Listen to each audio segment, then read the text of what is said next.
C'est la saison des festivals de musique et en Californie, Coachella vient tout juste de se terminer. Alors aujourd'hui, j'ai pas du tout le look pour y aller, mais c'est parce que c'est plus qu'un festival quand même. C'est la Fashion Week des milléniaux. Que Burning Man. Oui, c'est beaucoup plus mode, beaucoup plus. C'est très beau. Hein. Et merci Christophe, merci beaucoup. Exactement, donc c'est vraiment c'est une sorte de Fashion Week Coachella qui est devenue en quelques années surtout une véritable vitrine pour les marques, Noémie. Exactement, c'est une aubaine pour les marques qui proposent leur collection au festival sur leur site internet. Des acteurs de la mode rapide comme Boo, Nasty Gal, Pretty Little Thing ou encore Fashion Nova. C'est vrai que les tenues portées lors de ce festival sont de la plus haute importance, que ce soit de nouveaux participants, des influenceurs, des célébrités. Leurs looks sont méticuleusement étudiés, planifiés à l'avance. La recherche look bohème sur Pinterest a même bondi de 85% ces dernières semaines. L'important, c'est d'être cool, branché, tendance, avec une tenue différente pour chaque jour. Et donc, c'est un événement qui se tient sur 2 week-ends de 3 jours. Donc, imaginez le nombre de looks qui défilent à Coachella. En général, les influenceuses qui vont planifier une valise pour les accessoires, une pour les chaussures, voire 2 pour les vêtements. Donc, on ne voyage pas forcément léger. C'est un festival qui se prépare comme le Festival de Cannes. L'important, c'est d'y faire le show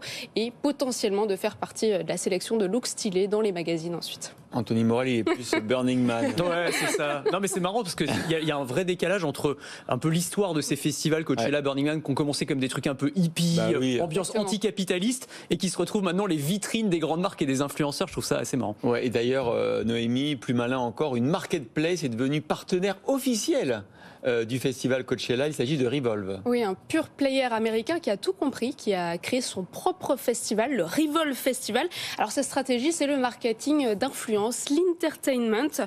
Revolve, c'est un peu le magazine Vogue du festival Coachella. C'est une marketplace qui joue sur le phénomène de rareté. Les tenues qu'elle propose pour le festival sont limitées, dédiées à son armée d'influenceurs qui sont au total 3500 qui vont donc poster ces looks avec le hashtag Revolve Festival. L'événement, il est accessible seulement sur invitation et c'est devenu le lieu de prédilection pour tous ces influenceurs, toutes ces célébrités. C'est l'endroit où il faut aller pour voir des célébrités comme Hailey Bieber, Kendall Jenner ou encore le groupe Blackpink, et c'est aussi l'endroit où il faut aller pour être vu. C'est 900 millions de vues rien que sur la plateforme TikTok et 9,8 millions d'euros de retombées économiques. Ça, c'était en 2019, donc on imagine qu'entre-temps, ça a augmenté. Bon, Noémie, en fait, plus qu'un festival de musique, Coachella, c'est un support de communication maintenant.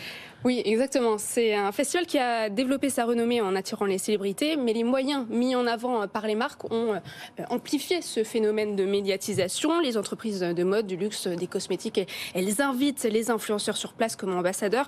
Rappelons que le billet d'entrée est très cher, il démarre à 400 € et il peut même atteindre les 1000 € pour le pass VIP. Et vous savez combien coûte une portion de frites à Coachella? Anthony Galmoël, je viens de regarder là. 24 $ pour une frite. Oui, voilà. Ça fait cher la frite quand même. Voilà, donc il y a les ça dépend combien il y a de frites dans le pack. Oui, c'est une grosse frite. Voilà.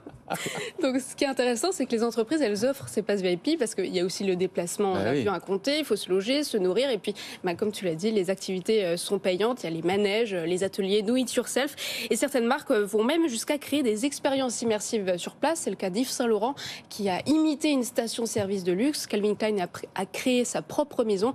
Donc l'important, c'est de faire mieux que la marque voisine et de générer le plus de vues possible et de gagner en notoriété. Coachella is the new retail. Exactement.